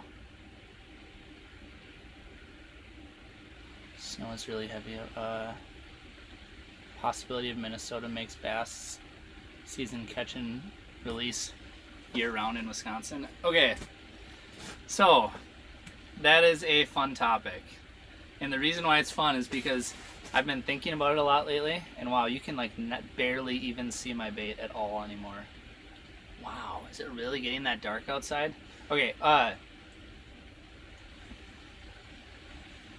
no. Brett said $50 donation if I catch a fish by 2:30. Need to put some pressure on. Okay. Alright, I'll be right back, guys. Give me 10 minutes. I'm gonna go whole hop in. Okay, what were we talking about? Oh, catch and release all year. Yes, we should do that. We should definitely do that. That's my opinion. The only downside I would say is like in some fisheries, like the smallmouth, or you know, any of the bass could be in very, very deep water in early spring, just after ice out. So there could be some like mortality issues from that standpoint. So that would be something to consider. But I think I don't think that you're doing like enough damage where it wouldn't be worth doing, in my personal opinion. I guess what I'm getting at is like I don't think the bass need to be protected during that window from the end of February until fishing opener. And I think it's insane that we close bass fishing down, and you know, like these are fun fishing opportunities. This is a lake where there's quite a bit of bass, and I might, like, in theory, we would probably catch a couple bass out here today. But this is like, but it's just a bummer, like, you're so limited in Minnesota once all the predator species close up at the end of February. And to me, it is insane that you can't fish for bass on late ice, but you can fish for them during the spawn. Like, that makes zero sense to me. I don't understand why we close bass. I would 100% be in favor of opening that up for year-round catch and release. That's just my opinion.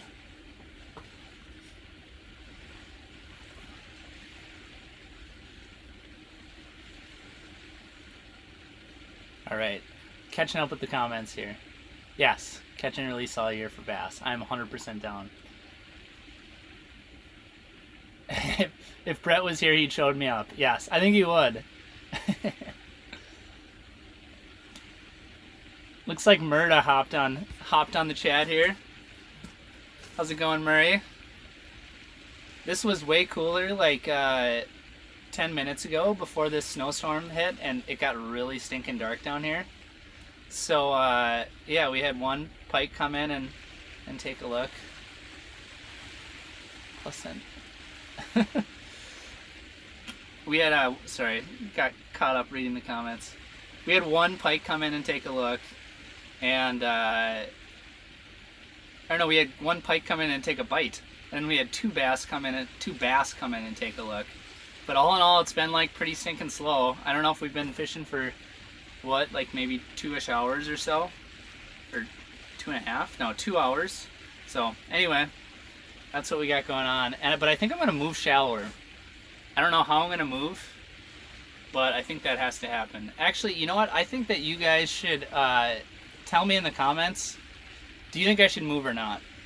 So what is included with me moving is probably like at least 15 minutes of just like rigging around, trying to get like all this stuff into a sled, pushing the hub house like that direction 50 feet, and it's probably going to be like a little lull in the stream, and like might take a little bit to clean up if I get snow all over the place, and you'll probably have a black screen for like 5 minutes. So you guys tell me if I should move. I really feel pretty confident that if I moved, it would up our chances of catching fish. So you tell me in the comments what you guys think. So it looks like there's some people. Okay, so some of you are saying move. So let me know if the answer is like, obviously those of you that want me to move are typing move, but if you want me to stay, put that in there too. So okay, so Nick said hubs are easy to move and I should do it. The only problem is it's pretty windy today too, so I may have to move my truck as well. Shotgun a beer. I don't have any. I would partake if I did. What about this, Marie? How about we'll carry that over to the next live stream. I think we're gonna do more of these. I think we're gonna do another one next week at some point, maybe midweek. I don't know. I'll let you guys know. I'll put it on the community section or whatever. Maybe put it on Instagram, whatever. Looks like everybody wants me to move. Takes me a long time to get off. Move now.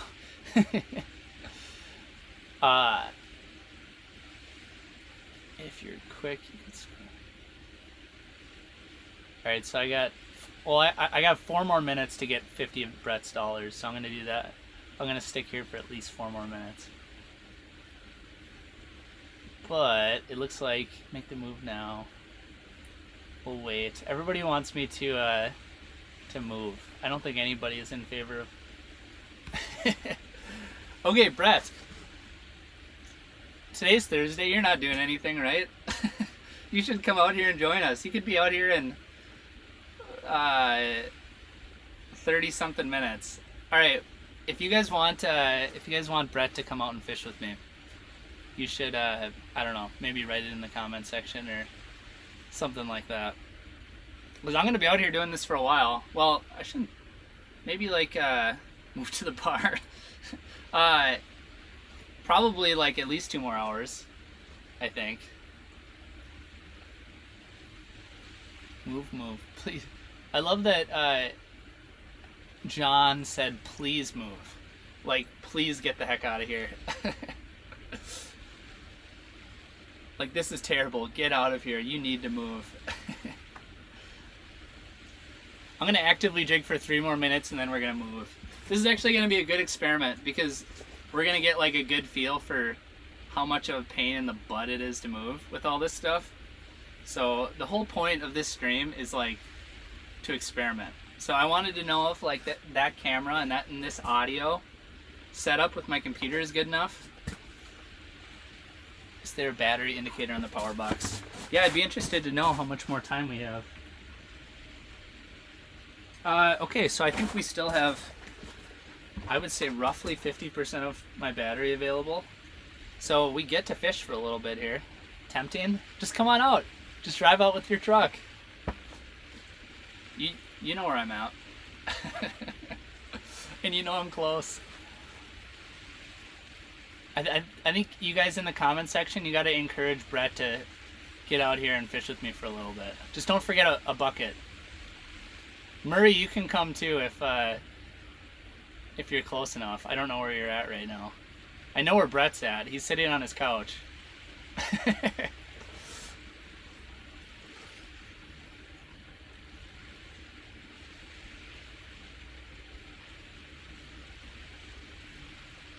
But if either of you guys come,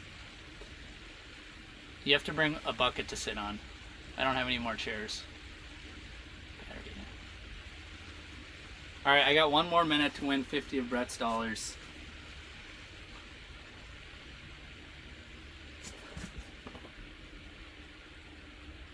What's actually sort of interesting is, so right now I'm looking at, I can see like my streaming screen right there on the laptop. That's what I've been looking at for the most part.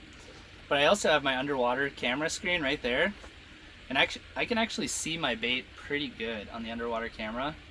But it's like a lot darker on the streaming screen for whatever reason.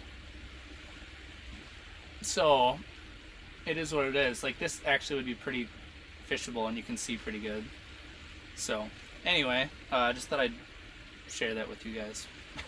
I don't know why. Alright, it's 2:30 officially. I think let's move. You guys want to move, so let's move. Let's get shallower. You know what I'm gonna do? I'm gonna leave you guys in here for a little bit. I'm gonna drill some holes just to get us just to figure out like the exact depth range. And once I've figured out where we need to be, then I am going to drag this whole setup over here. Murray's probably in an ice castle. He probably is in an ice castle. I should be in an ice castle right now. Watching the giant crappies come in. Yeah. Okay. Well, I'm gonna start packing things up. Take one more bite of my burrito.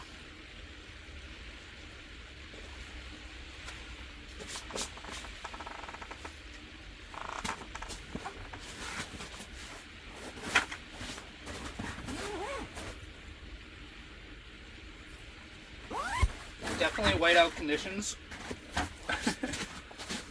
Alright. I just want to check the numbers to see how many people leave while I'm out drilling holes.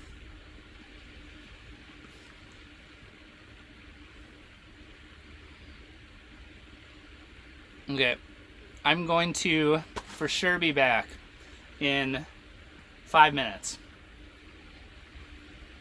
And then I'll give you an update. But I think this whole entire process is going to take like 15 minutes probably. So that's kind of the strategy. What we're looking at right now.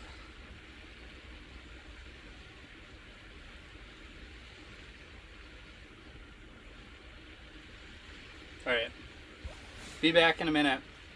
I should have like some sort of like I'm on a break screen here. So come back when I'll come back. I'll come back in a minute.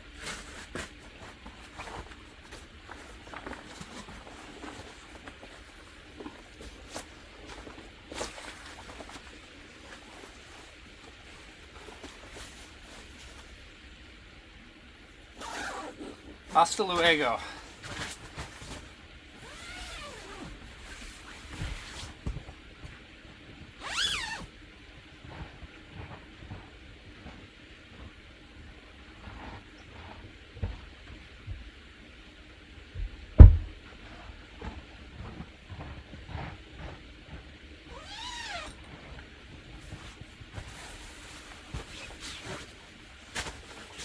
Forgot that my auger is here in the tent.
Alright, this is going to be a very unpleasant experience.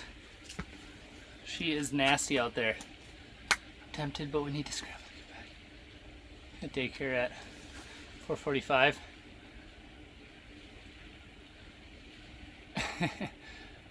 Well, I think, yeah, do whatever you want, but you could come out for like an hour. It's easy driving on and off the lake here. It's up to you, whatever you want to do, Mr. Target Walleye. Okay, here's what we're gonna do. I'm gonna put all this stuff over here, and so I have a problem. I have my underwater camera mounted on top of my hummingbird unit, which has all my batteries and stuff that's powering the underwater camera, because the underwater camera's out of juice, and the underwater camera itself is like all hooked up to the laptop, so I can't like necessarily go around and hole hop for like 5 minutes without actually taking the whole system with me. Next time I'm going to bring an extra flasher, so I have that ability if I need to. But anyway, for now, we just have to kind of bring the whole setup with us. So I'm just going to continue tightening things up a little bit in here. And yes, hub houses are easy to move, but this setup, I don't pack light.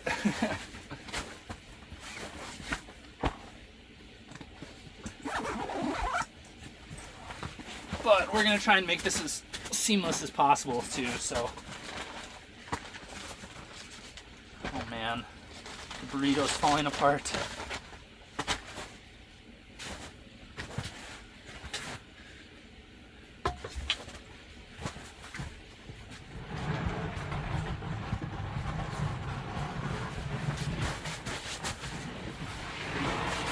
Alright, so this is going to be the strategy. We're bringing the sled in here. We're just going to fill this puppy up with all the things. Got my seat.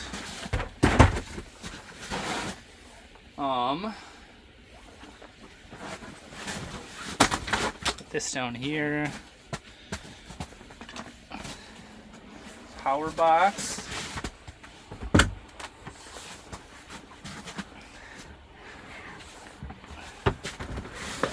Underwater camera. Cords. Lots of cords.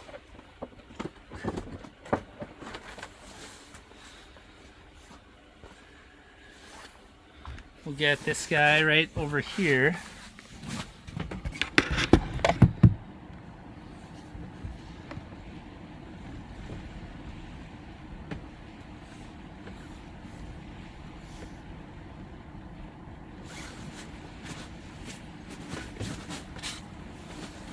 Pick up the underwater camera.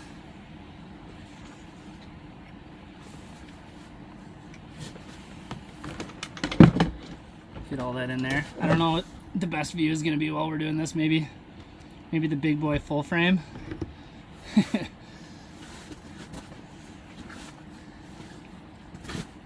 This guy could maybe go right here. Laptop case.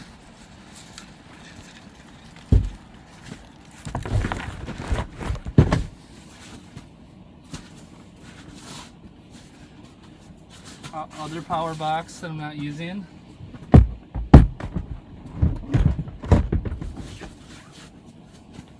The very most important thing in the whole bunch right here, the burrito. It's quite the process. Well, Brett, by the time you get out here, I'll have this whole process complete. So let me know when I should be expecting you.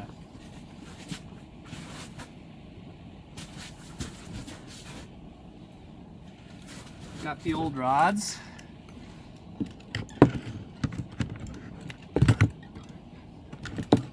It's quite the process, eh? Quite the process, eh? Always pick up your garbage. Don't be that guy. Cool. Well, that's everything. You know what else I'm gonna do too? Just so like everything doesn't get totally, completely soaking wet. including like my laptops and batteries and cords. I'm actually going to take a cover and throw it over the top of this sled. So you guys are going to be in complete darkness for a couple minutes, and then I'm just going to kind of walk this thing over in that direction. Grab the heater, grab the stool. Yes, so that's how we're going to do it. I'm going to go grab the cover, and you guys are going to be in complete darkness for a minute here.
All right, I'm back. Slight detour. He got stuck. Yeah, that might have happened. I wanted to move my truck so we'd have a wind block. The wind block has been super clutch. I had a pretty good feeling you guys could hear me brapping around out there. So anyway, got the cover. You're going into complete darkness for a minute here.